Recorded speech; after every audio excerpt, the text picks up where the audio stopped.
we didn't do enough right in multiple different facets, and the result of that was them able to move the ball at will almost. So got to get back to the drawing board this week, look at what we're doing, and, as players, just control what we control and, try to get better as we move on and, keep climbing. It's week 4, so, season's not over. All our dreams and our aspirations are still ahead of us, so, just got to eat this shit sandwich and keep moving. Coach Henry talked about missed tackles after the Western Michigan game. Some more of that tonight.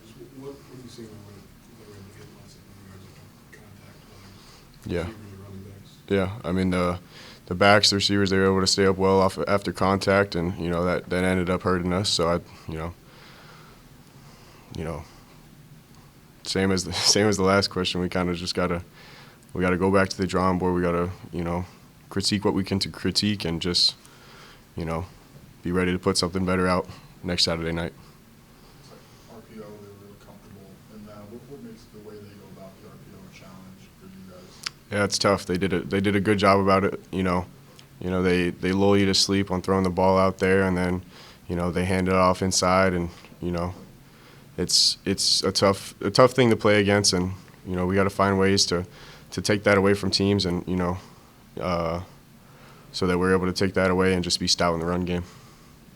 How difficult is it for you guys as a unit when you keep losing guys to injury throughout the game? Yeah, I mean, obviously you'd love to have the 11 that you start the game, finish the game. It's hard to keep plugging and playing, and, but, that's the standard. It doesn't matter if it's the first team out there or the third team out there. We need to find a way to go out there and execute. Seems like their speed and quickness was a factor in the game a little bit. And you're going to play some other teams with similar athleticism here coming up. How do you counter that as a defense? I mean, yeah, like you said, we'll be playing a lot of teams with speed. We played a lot of teams with speed across the years. So, I think, just got to move on from tonight. I don't think it's any skill discrepancy or anything along those lines. So, just got to, again, eat the shit sandwich and keep moving. When you play a lot of ball, is the missed tackles, can that be a thing that gets contagious from one week to the next, to the next, to the next, or can you flush it and get it stopped?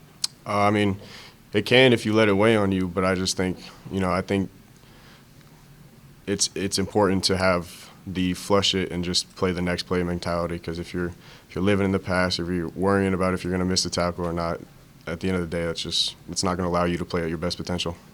Dylan, One more. how do you do that? How do you? What are the next couple of days and the next week like for you guys to be able to learn from this rather than let it affect? Right. I mean, Sunday we come in tomorrow. Same time as always. We get the film in. We learn from the mistakes. We find how we're going to critique it. We put that into play, and we attack this week like it's the next big week. I mean, a big quote that I like is, can you commit to the process without being emotionally tied to results? So we didn't have the result we wanted tonight, but at the end of the day, we got to commit to the process just as we did this week. Anything else? Could you walk us through last one emotions after a loss of this caliber? Just walk us through the emotions right after. Yeah, I mean, it sucks. I think it's pretty plain and simple.